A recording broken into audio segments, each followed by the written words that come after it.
আসসালামু আলাইকুম সম্মানিত ভিউয়ার ও প্রিয় শিক্ষার্থীরা, চলে আসলাম আজ নতুন আরেকটা টপিকস নিয়ে তোমাদের মাঝে। আজ নবম দশম শ্রেণীর বীজগণিত নিয়ে বীজগণিত পার্ট নিয়ে আলোচনা করব। আমরা লাস্ট অনেকগুলা ভিডিও টিউটোরিয়াল দিয়েছিলাম জ্যামিতি নিয়ে, তো জ্যামিতির জগতে আজকে একটু বের হতে চাই। চলে আসলাম বীজগণিতে, দেখি তোমাদের বীজগণিতের কি অবস্থা। আমাদের আজকে যে চ্যাপ্টারটা আলোচনা করব, বিশেষ করে নবম শ্রেণীর সিলেবাসটা কম থাকে শেষের দিয়ে, তো দশম শ্রেণীর জন্য দশম শ্রেণীতে সিলেবাসে বেশি থাকে। তো তোমার নিশ্চয়ই ভালো আছো, আলহামদুলিল্লাহ। আর অবশ্যই ঘরে আছো, ঘরে থাকবো, প্লিজ ঘরে থাকো। আমাদের দেশকে বাঁচানোর জন্য, তোমাকে নিজেকে বাঁচানোর জন্য, পরিবারকে বাঁচানোর জন্য অবশ্যই ঘরে থাকবা। চলে আসি আমাদের মূল পাঠে। আচ্ছা, আমরা ছোটকাল থেকেই যখন জীবনযাপন শুরু করতেছি, চলে আমরা বড় হচ্ছি ছোটকাল থেকে, তখন আমরা কিছু জিনিস, কিছু যে কোনো কিছু নিয়ম মাফিক আমরা শিখে আসছি। বিশেষ করে আমরা কোনো কিছু যখন সাজাতে যাই, আমরা ঘরের জিনিসপত্রগুলো যখন কি করি, কোনো সুকেসে রাখি বা বুক সেলফে বইগুলো রাখি, তখন কি করি, তখন এগুলাকে সাজিয়ে রাখি। সাজাতে গেলে কি করি, আমরা চেষ্টা করি একটা নির্দিষ্ট নিয়ম মানার জন্য। আমরা এই সমস্ত জিনিস কিন্তু আগের ক্লাস খুব ভালো করে জেনেছিলাম, মনে আছে? সেটা হলো অষ্টমের প্যাটার্নে কিন্তু আমরা এই জিনিসগুলো একটু ধারণা পেয়েছিলাম। এখন নবম দশম শ্রেণীতে আসছি আমরা, তা সেই ধারণাটাকে আমাদের কাজে লাগবে। দেখো, আমার হাতে একটা সেট আছে, বাটি সেট বা ইত্যাদি, যেই সেটই বলে তোমরা, আমি এক্স্যাক্টলি বলতে পারলাম না এটার নাম কি। ওকে, তাহলে দেখো এখানে সবচেয়ে বড়টা নিচে রাখা হলো, তারপরে তার থেকে আরেকটু ছোটটা, তারপরে আরো ছোটটা। তার মানে এখানে কি, এই যে বাটি সেটটা যদি আমরা বুক সেলফে অথবা কোথাও সাজাই, তখন এটা কি হয়, এটা একটা নির্দিষ্ট নিয়ম অনুসারে সাজালাম। কিভাবে? বড় থেকে ছোট। এই জিনিসটাকে বলা হয় ক্রম। কি বলা হয়? ক্রম। তাহলে আজকে যে পার্টটা ছিল আমাদের, সেই পার্টটা হলো সাধারণত তোমাদের 13 নম্বর অধ্যায় সসীম ধারা। সসীম ধারা, এই চ্যাপ্টারে যে বিষয়গুলো আছে, অনুক্রম, ধারা, সমান্তর ধারা, গুণোত্তর ধারা, এই কয়েকটা বিষয় নিয়ে, গুণোত্তর ধারা, পদ সংখ্যা বের করার সূত্র, সমষ্টি বের করার সূত্র, আর সমস্যা সমাধান, এই কয়েকটা বিষয় নিয়ে আজকে ক্লাসটা আমরা করতেছি। দেখো, বললাম অনুক্রমটা বললাম। তাহলে অনুক্রমটা কি? কতগুলো জিনিসকে একটা নির্দিষ্ট নিয়ম অনুসারে যদি পাশাপাশি সাজাই, তাদের পাশাপাশি সাজাই। বিশেষ করে যদি আমরা সংখ্যার কথা চিন্তা করি, ছোটকাল থেকে তোমরা বিভিন্ন ধরনের সংখ্যা শিখছো। কি কি ধরনের সংখ্যা মনে আছে? অবশ্যই মনে আছে।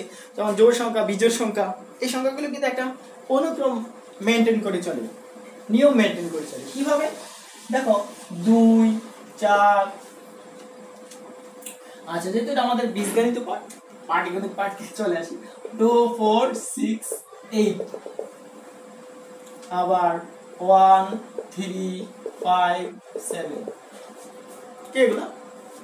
জোড় সংখ্যা, বিজোড় সংখ্যা। দেখো, এই দুইটা সংখ্যার মধ্যে, এই দুইটা সংখ্যা পাশাপাশি দুইটা সংখ্যার মধ্যে কি একটা নির্দিষ্ট নিয়ম আছে, নির্দিষ্ট নিয়ম আছে। সেই নিয়মটা হলো কি?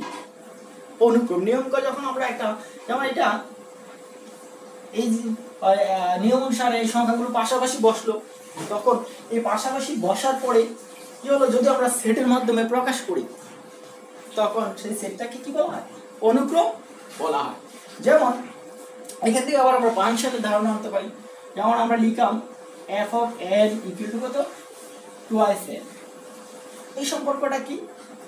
এই সম্পর্কটা দেখো, 1 × 2, 2 × 4, তারপরে 3 × 6, তারপরে 4 × 8, 4 তারপরে 6 12, ওকে, আরেকটা আছে 5 5 দেখো তাহলে এইভাবে যদি এই যা সংখ্যাগুলো এইভাবে যাচ্ছে n পরিমাণে n পর্যন্ত হয়, লাস্টের সংখ্যা এখানে এটা 1 নাম্বার পদ, 2 নাম্বার, 3 নাম্বার, 4 নাম্বার, 5 নাম্বার এইভাবে যাচ্ছে, তো কত পর্যন্ত আছে মনে করেন n সংখ্যা করে, আর এটা কি হচ্ছে, এটার একটা সম্পর্ক, এটার সাথে একটা গভীর সম্পর্ক আছে, সেটা কি 1 এর সাথে 2 গুণ করলে 2, 2 এর সাথে 2 গুণ করলে 4, 3 এর সাথে 2 গুণ করলে 6, 4 এর সাথে গুণ করলে 8, তার মানে এখানে এই পদটা হলো 2n। এই 2n কে বলা হয় কি, এই যে একটা কি একটা তালিকা বা কতগুলো সংখ্যা পাশাপাশি লিখতেছি, এই তালিকার কি সাধারণ পদ বলা হয়। তাই পুরোটা কি একটা, এটা কি একটা অনুক্রম, এটা পুরোটা হলো একটা অনুক্রম। তাহলে অনুক্রমটা কি হবে সাধারণত এবং 2n দ্বারা প্রকাশ করা হয়, যেখানে কি n = 1 থেকে শুরু, এটা হলো আমাদের অনুক্রম।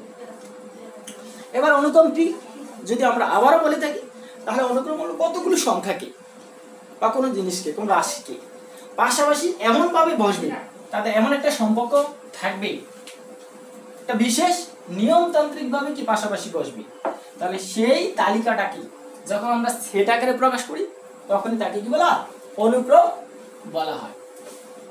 তাহলে এখানে আমরা তোমাদের ক্লাসে আমাদের সাধারণত এমসিকিউ থাকতে পারে, অনুক্রম দিয়ে একটা তালিকা দেওয়া থাকবে, বাবা এর অনুক্রমটা কত, মানে সাধারণ পদটা কত, ওই অনুক্রমে কি একটা অনুক্রম দেওয়া থাকবে, সাধারণ পদটা কত, মনে করে লিখলাম আমরা এখানে 2, তারপরে 5, তারপরে 8, 11, তাহলে এখানে দেখো এটার সাধারণ পদটা কত হবে, ঠিক না, প্যাটার্নে বের করছিলাম মনে আছে, 3 3 3, তার মানে এখানে কত হচ্ছে, এটা সাধারণ পদ হচ্ছে 3 -1, তাহলে দেখো দেখো তাহলে এটা কি, এটাকে বলা হয় সাধারণ পদ, এই অনুক্রমের সাধারণ পদ। এটা তোমরা ইচ্ছা করলে যে কোনো কি করলা, কতগুলো অনুক্রম লিখলা, লিখে সাধারণ পদ, তাহলে তোমাদের বাসায় কাজ রইলো, তোমরা কি করবা, 10টা প্রথম তালিকা করবা, তারপর সাধারণ পদ বের করবা।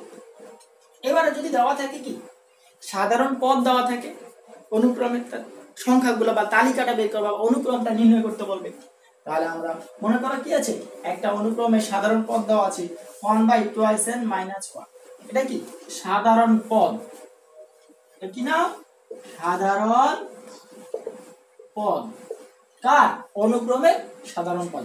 তাহলে আমরা এই অনুক্রমটা যদি নির্ণয় করি তাহলে কি হবে, এখানে এই n টা কি, n এর মানে 1 বসালে মানে প্রথম পদ, 2 বসালে দ্বিতীয় পদ, 3 বসালে তৃতীয় পদ, এই আর n গুলা কি হবে, স্বাভাবিক সংখ্যা হবে, কারণ আমাদের এখানে এই n হলো কি, যখন আমরা কি করি এখানে গণনা করি তখন এটা কি হয়, এই মানগুলা কি সাধারণত পূর্ণ সংখ্যা হয় গণনা করতে গেলে। তাহলে আমরা এখানে 1 2 ধনাত্মক পূর্ণ সংখ্যা 3 4 এভাবে যাচ্ছে, কারণ n টা হলো কি, n কোথায় আছে, n belongs to n, এই belongs to আমরা সেটা আলোচনা করছি, এটা কি n মানে এই ছোট n টা বড় হাতের n এর ভিতরে আছে, বড় হাতের n টা কি set of natural number, natural number তাও আমরা জানি সেটা হলো কি 1 2 3 4 ইত্যাদি, ঠিক আছে, এটা হলো সেট অফ ন্যাচারাল নাম্বার। তাহলে দেখো আমরা কি পাইলাম, এই অনুক্রমের যদি আমরা পদগুলা বের করি তাহলে n = 1 হলে ডিটেইলস দেখাচ্ছি, তোমরা এত না লিখলে চলবে, ধরো অনেক হলো কত 2n - 1, 2n - 1 = 2 1 - 1 মানে কত 2 পাওয়ার 0, তার মানে 1 পাইলাম। তারপরে n = 2 হলে 2 পাওয়ার 2 2 পাওয়ার 2, n - 1 মানে 2 মানে 1, 2 পাওয়ার 1 মানে কত 2, তারপরে n = দেখি নিচে হবে, ঠিক না, দেখি নিচে সব, উপরে কিন্তু 1 আছে, তার মানে এটা সবগুলোর উপরে কি আছে 1 আছে, এর উপরে 1 আছে, তাই 1/2, এটা হলো কি 1/1 1/1 মানে 1। এবার n = 3 হলে তাহলে কি হবে 2 * 2 3 - 1 কত 2/2 স্কয়ার, ঠিক আছে 1/4। তার মানে এই অনুক্রমে সাধারণ পদের অনুক্রমটা দাঁড়াচ্ছে 1, 1/2, 1/4 অনুক্রমটা দাঁড়াচ্ছে। তাই এবার কি করতে পারবো না, এই অনুক্রমের সাধারণ পদ দেওয়া থাকলে অনুক্রমটা বের করতে পারবো, আর অনুক্রমটা দেওয়া থাকলে অনুক্রমের সাধারণ পদ বের করতে পারবো। ওকে, আমরা এবার চলে আসি পরের টপিকটা, ধারা। ধারাটা কি?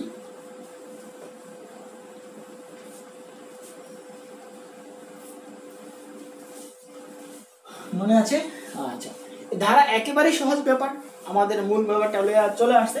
ধারাটা হলো এই অনুক্রমগুলো যদি আমরা কি প্লাস চিহ্ন দ্বারা যুক্ত করি তখন সেই তালিকাটা কি হয়? ধারা হয়। যেমন আমরা লিখলাম একটা অনুক্রম, লিখলাম 2 + 4 + 6 প্লাস, এটা ধারা হয়ে গেছে এই প্লাস চিহ্ন দেওয়ার কারণে। এটা 2 4 6 8 এটা ছিল অনুক্রম। এখন যদি আমরা এটা 2 + 4 + 6 + 8 এটা দিলাম, এটা কি হলো? ধারা হলো। এখন দেখো আরেকটা অনুক্রম লিখি আমরা 2 4 তারপরে 8 তারপরে 16 এভাবে যাচ্ছে। দেখো এইটারে আমরা কি করি? এইটারও আমরা ধারাতে নিব, 2 + 4 + 8 + কি 16, এই হলো কি ধারা হয়ে গেল। ওকে, তাই এবার আমরা ধারাটা ক্লিয়ার হলাম। ধারা আবার কি দুই ধরনের আছে। ধারা কি দুই ধরনের, একটা হলো সমান্তর ধারা, আরেকটা কি গুণোত্তর ধারা। সমান্তর ধারাটা হলো যে ধারা পাশাপাশি দুইটি পদের পার্থক্য সমান। দেখো আমাদের এখানে দুইটা ধারাও আছে, এই একটা ধারা, এই একটা ধারা। এই ধারার যদি আমরা পাশাপাশি পদগুলো চিন্তা করি তাহলে 4 - 2 = 2, 6 - 4 = 2, তারপরে 8 - 6 = কত? 2। তার মানে এখানে কি পাইলাম? এই ধারাটা প্রতিটি পদের পার্থক্য সমান। ওকে, এবার চলে আসি তাহলে আমরা এই ধারাটার ক্ষেত্রে কি হয়? এখানে যদি পাশাপাশি পার্থক্য কিছু, 4 থেকে 4 থেকে 2 বিয়োগ করলে 2 থাকে, 8 থেকে 4 বিয়োগ করলে 4 থাকে, 16 থেকে 8 বিয়োগ করলে কি থাকে? 8 থাকে। তার মানে এটা পার্থক্য সমান না। তাহলে এখানে কি সমান? কিভাবে এটা সম্পর্ক? এটার সাথে কি সম্পর্ক আছে? কোনো সম্পর্ক না হলে কিন্তু কি হবে না? অনুক্রম হবে না, প্লাস ধারাও হবে না। সম্পর্ক যেহেতু আছে তাহলে আমরা সম্পর্কটা খুঁজি। দেখো এখানে 4/2 = কত? 2। তারপরে 8 ভাগ কত? 4 = কত? 2। তারপর 16/2 = কত? 16/8 = কত? 2। তার মানে এখান থেকে দেখলাম দুই পাশাপাশি দুইটি পদের ভাগফল অথবা কি অনুপাত সমান। পাশাপাশি দুটি পদের কি ভাগফল বা অনুপাত সমান, তখন আমরা এই সব ক্ষেত্রে এই ধারাগুলাকে বলতে পারি কি গুণোত্তর ধারা। তাহলে আমরা সমান্তর ধারা জানলাম, গুণোত্তর ধারা জানলাম। এবার আমরা সমান্তর ধারার পদ সংখ্যা কিভাবে আমরা বের করব সেটা একটু দেখি।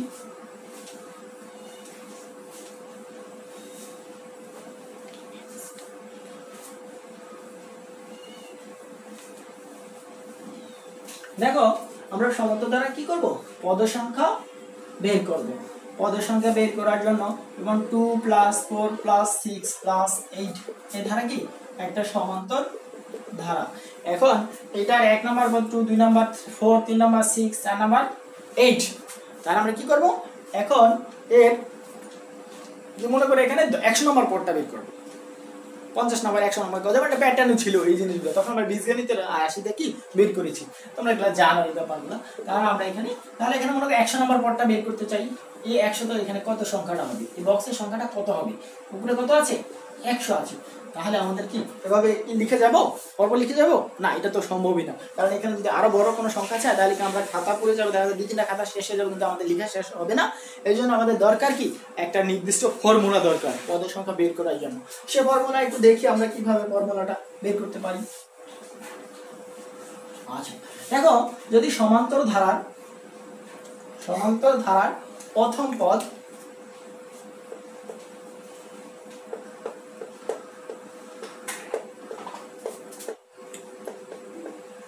পদ এ, আরেকটু আগে দেখলাম যেমন আমরা লিখলাম মানে 2 + 4 + 6, তাহলে এখানে প্রথম পদ এ মানে 2, এ লিখলাম প্রথম পদ। আর লিখি সাধারণ অন্তর কত? ডি। দেখো প্রথম পদ এ, সাধারণ অন্তর ডি। তাহলে যদি আমরা ধারাটি এই দুইটা এই এ আর ডি দিয়ে লিখতে যাই ধারাটা কি হবে? তাহলে আমরা জানি ধারাটা কি করতে হচ্ছে, পদগুলো পাশাপাশি যোগ হয়। তাহলে প্রথম পদ এখানে দেখো, প্রথম পদ 2, এটা পার্থক্য কত করে 2 করে, দ্বিতীয় পদ 2 করে পার্থক্য। হ্যাঁ, তাহলে দেখো এই 2 দ্বিতীয় পদটা 2 যোগ হয়েছে, তৃতীয় পদে আরো 2 যোগ হয়েছে, মানে পার্থক্য সমান হলে পরবর্তী পদগুলো কি 2 করে যোগ হচ্ছে, 2 করে বাড়তেছে। তার মানে এখানে দেখো, তার প্রথম পদ যদি আমাদের a হয়, প্রথম পদ কি a, এবার লিখি দ্বিতীয় পদ কি হবে, এর সাথে ওই যে সাধারণ অন্তর সেটা কি হবে, যোগ হবে, তাহলে a প্লাস d। এবার দেখো তৃতীয় পদ, এটার সাথে আরেকটা d যোগ হবে, তার মানে কি হচ্ছে a plus d plus d, এই জন্য লিখছি টুয়াইস d। এবার দেখো চতুর্থ পদ কত হবে, a প্লাস g d। ওকে, দেখো এখন আমরা এটাকে একটু কিভাবে লেখা যায় একটু দেখি তো। এটাকে যদি লিখি, প্রথম পদ a plus 1 minus 1 into d। দেখো আমরা একটু দুটা লাইন আগে লিখি, তারপরে বুঝবা। 2 minus 1 into d, a plus 3 minus 1 into d, a plus 4 minus 1 into d। একটু দেখো এখানে 1 মাইনাস 1 মানে কি 0, 0 ইন্টু d মানে এই থাকে, a প্লাস 0 মানে a থাকে। তার মানে প্রথম পদ এইভাবে আমরা লিখতে পারি। ঠিক সেম দ্বিতীয় পদটা লিখাও, এখানে d আছে, 2 এর থেকে একটা গেলে 1 গেলে 1 থাকে, তো d। ওকে, এটা দেখো তৃতীয় 2d আছে তৃতীয় পদে, আর 3 থেকে 1 গেলে 2 থাকে, 2d। চতুর্থ পদ 3d আছে, তাহলে 4 থেকে 1 গেলে কত d থাকে। এখান থেকে আমরা কি লিখতে পারি, এক নাম্বার পদ 1 মাইনাস 1, দুই নাম্বার পদ 2 মাইনাস 1, তিন নাম্বার পদ 3 মাইনাস 1, চার নাম্বার পদ 4 মাইনাস 1। সুতরাং আমরা যদি এটাকে n-তম পদ বলি, n-তম পদ হিসাবে লিখি, তাহলে কি হচ্ছে a plus n minus 1 into d। ওকে, কি n-তম পদ বের করলাম। এখন দেখো এই ধারার এই যে এখানে ছোট্ট একটা ধারা আছে, এরকম বড় ধারা তুমি যে কোনো ধারা তৈরি করে, অনেকগুলো ধারা আছে তোমার বইয়ে এবং উদাহরণ অনেকগুলো অঙ্ক আছে, সেক্ষেত্রে যে কোনো একটা করো তুমি, ঠিক না। যেমন আরেকটা ধারা যদি আমরা লিখি, এখানে 4 প্লাস 8 প্লাস কত হলো, তারপরে 12 প্লাস 16, এটা একটা ধারা, ঠিক না। আর এটা প্রথম পদ কত, a, এর মান দিলাম কত, a = 4, সাধারণ অন্তর এইটা এটার পার্থক্য, এখানে 8 মাইনাস, যে কোন ধারার পার্থক্যটা অবশ্যই বের করতে হবে, ধারার যে কোনো পদ থেকে পূর্ববর্তী পদ বিয়োগ করে, যে কোনো পদ থেকে পূর্ববর্তী পদ বিয়োগ করে পার্থক্য বের করতে হবে। আবার অনুপাতটা, অনুত্তর ধারার ক্ষেত্রে অনুপাতটা বের করতে হবে, যে কোনো পদ আর পূর্ববর্তী পদের ভাগফল, ভাগফল কি অনুপাত। যেমন আমরা কোনো কিছুকে যদি আমরা এটা লিখি ভাগাকারে, যেমন 4/2, তো এটাকে আমরা কিন্তু 4/2 লিখতে পারি, আবার এটা লিখি কি 4/2, এই জন্য আমরা এখানে গুণোত্তর ধারার ক্ষেত্রে এটা কি বলা হয়, অনুপাত বলা হয়। ওকে, চলে আসলাম আমরা এই ধারার ক্ষেত্রে। তাহলে আমাদের এখানে প্রথম পদে সাধারণত d সমান সমান কত দেখো তো, তাহলে 4 করে পার্থক্য, তাহলে d হলো কত, d 8 মাইনাস 4, কত হলো 4, তাহলে 4। এখন এই ধারার মনে করে 100 নম্বর পদ বের করব, তাহলে আমরা এখান থেকে এই সূত্র দিয়ে করতে পারি। 100তম পদ কত হবে, a প্লাস 100 মাইনাস 1 ইন্টু কি d, সূত্রটা n-তম পদ এটা, তাহলে এর মান কত 4 প্লাস, তাহলে 100 মাইনাস 1 ইন্টু কত 4, তাহলে 4 প্লাস 99 ইন্টু 4। ওকে, তাহলে এখানে আমাদের এটা n-তম 100তম পদ। তাহলে n-তম পদের সূত্র আমরা পেয়ে গেলাম। এবার আসি পদ সংখ্যা এই সমষ্টি বের করব, এইভাবে সমষ্টি বের করব, কারণ আমাদের এই চ্যাপ্টারের জন্য সসীম ধারার প্রথম অধ্যায়, এটা হলো আমাদের যেটা আজকে আলোচনা করতেছি মূলত 13.1 এর। এই 13.1 সমাধান করতে হলে দুইটা সূত্র পারলেই ম্যাক্সিমাম তোমার সমস্যাটা সমাধান। আর কিছু জানতে হবে, সেটা হলো সূচকীয় কিছু নিয়ম জানতে হবে, সেটা আমরা যখন সমস্যাগুলো সমাধান করব তখন সেটা কি বলে দিব। দেখো এবার সমষ্টি নির্ণয় করব, সমষ্টিটা আচ্ছা আমরা অবশ্যই হাত নাকে লাগাবো। বিজ্ঞাপন দেখো, সমষ্টিটা কি যোগফল, আমরা একটা ধারা যোগফল বের করব। যেমন একটা ধারা আছে 2 + 4 + 6 + 8, এই ধারার যদি আমরা যোগফল বের করি তাহলে প্রথম দুই পদের যোগফল কত 6, প্রথম তিন পদের যোগফল 12, প্রথম চার পদের যোগফল 20 পদ, ঠিক না? এইভাবে আমরা প্রথম কয়েকটা পদ সমষ্টি বের করতে পারি। কিন্তু যখন হাজার হাজার পদ থাকে তখন কি করব আমরা? তখন অবশ্যই ফর্মুলা দিতে হবে। এবার সমষ্টি বের করব কোন ফর্মুলাতে সেটা এখন আমরা একটু দেখি। তাহলে মনে করলাম একটা ধারার প্রথম পদ হলো a সমান্তর দ্বারা সাধারণত b, শেষ পদ হলো কি p, আর সমষ্টি হলো n। যদি আমরা 10 পদ পর্যন্ত বের করি তাহলে n এর মান হবে 10, 20 পদ বের করলে 20তম পদ পর্যন্ত n এর মান 20, এইটা আর কি nটা হলো। তাহলে এটা Sn দ্বারা প্রকাশ। তাহলে আমরা একটা ধারাকে লিখতে পারি যেটা Sn = লিখতে পারলাম প্রথম পদ যদি a, দ্বিতীয় পদটা কি আছে তো বলো তো a + b, তৃতীয় পদ a + twice b, এভাবে যাচ্ছে, ঠিক আছে? ধারাটা কি এভাবে যাচ্ছে না? এখন দেখো আমাদের ধারাটার শেষ পদ বললাম p, একটু খেয়াল করো, যদি এবং শেষ পদটা p, আগের পদটা কি হবে?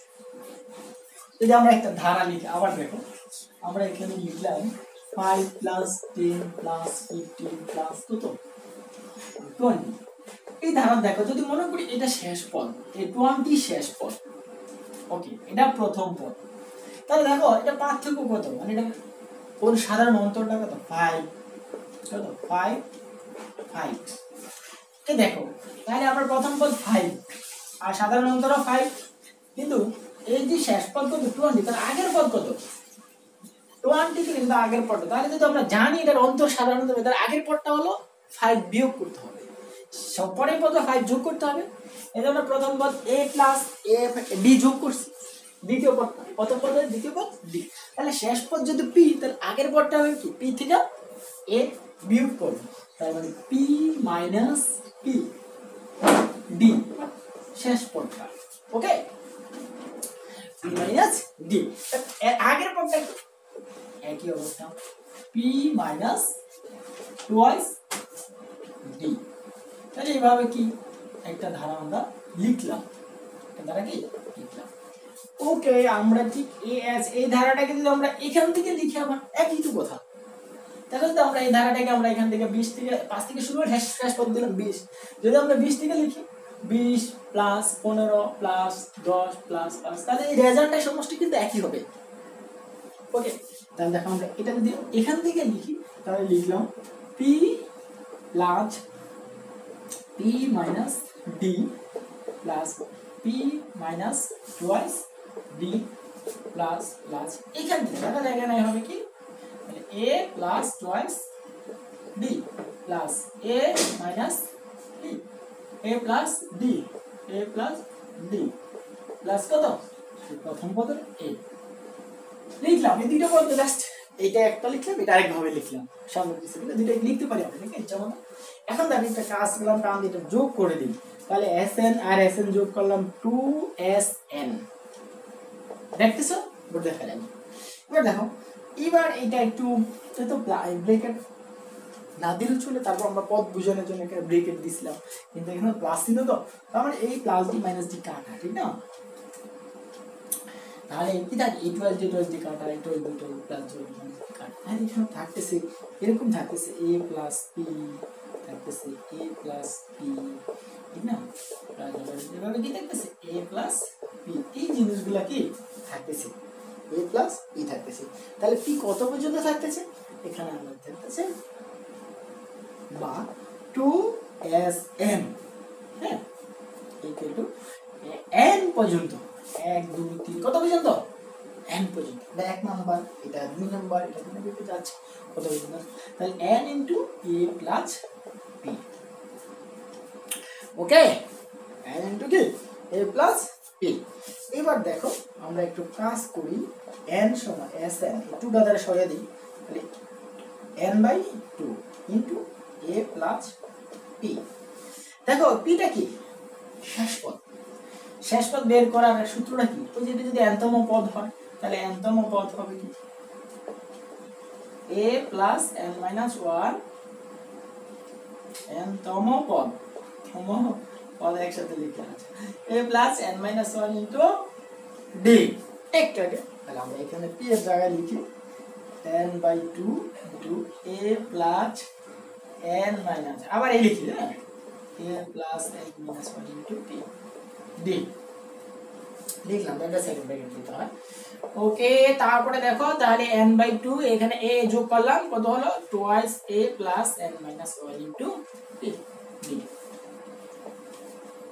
পেয়ে গেলাম সমষ্টির সূত্র।